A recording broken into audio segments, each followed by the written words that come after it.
RC, TP, RH sont des mots qui apparaissent dans votre planning. Aujourd'hui, nous allons vous expliquer leur utilité et leur usage.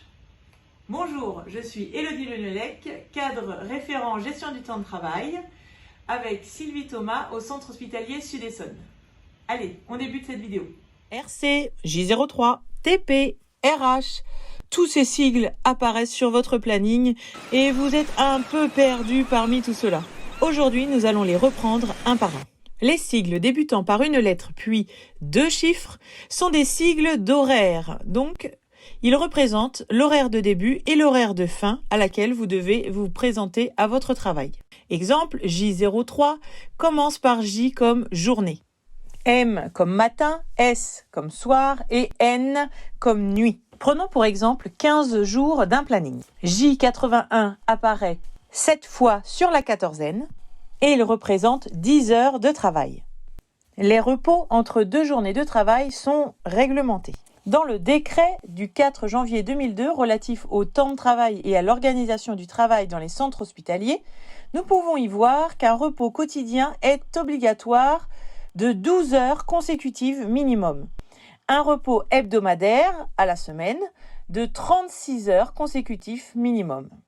Le nombre de jours de repos est fixé à 4 jours pour 2 semaines, 2 d'entre eux au moins devant être consécutifs, dont un dimanche. Alors, comment apparaissent ces derniers sur votre planning? Sont-ils les RC ou les RH? Ce sont les RH, bravo! RH correspond à repos hebdomadaire. Ce sont ces 4 repos à la quinzaine qui doivent apparaître dans votre planning, dont un dimanche. Dans notre exemple, ils apparaissent le mardi 2, le samedi 6, le dimanche 7 et le vendredi 12. Ils sont bien au nombre de 4 pour 2 semaines. Rappelez-vous, nous les avons déjà rencontrés dans les calculs d'obligation annuelle de travail. Nous avons déduit aux 365 jours dans l'année les repos hebdomadaires. Ils sont au nombre de 104 qui correspond aux 2 repos hebdomadaires par semaine multipliés par 52 semaines.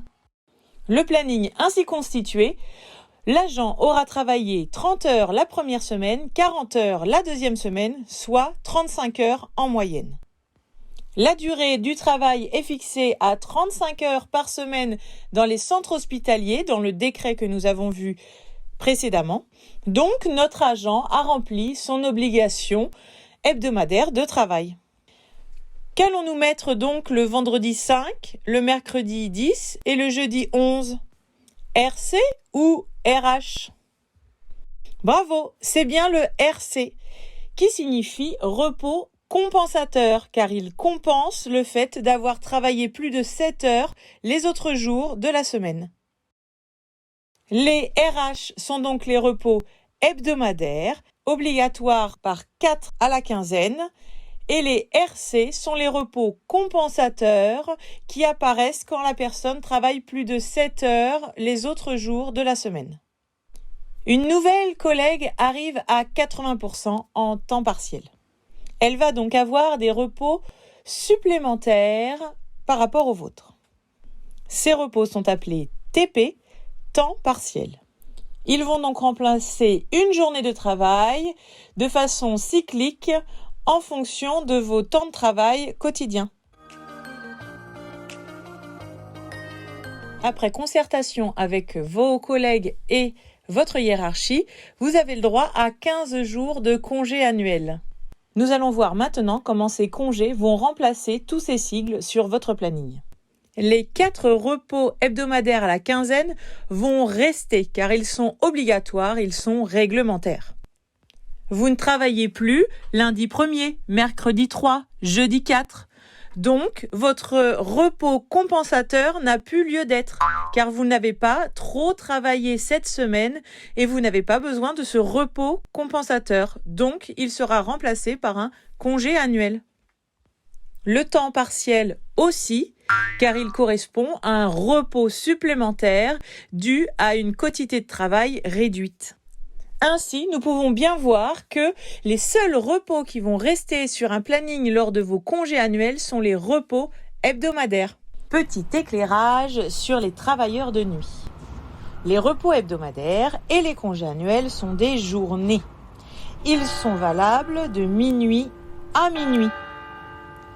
Donc, à la suite de votre travail, de votre nuit, un repos compensateur est obligatoire avant un repos hebdomadaire ou un congé annuel. Vous voilà prêt à prendre le chemin du centre hospitalier en toute sérénité.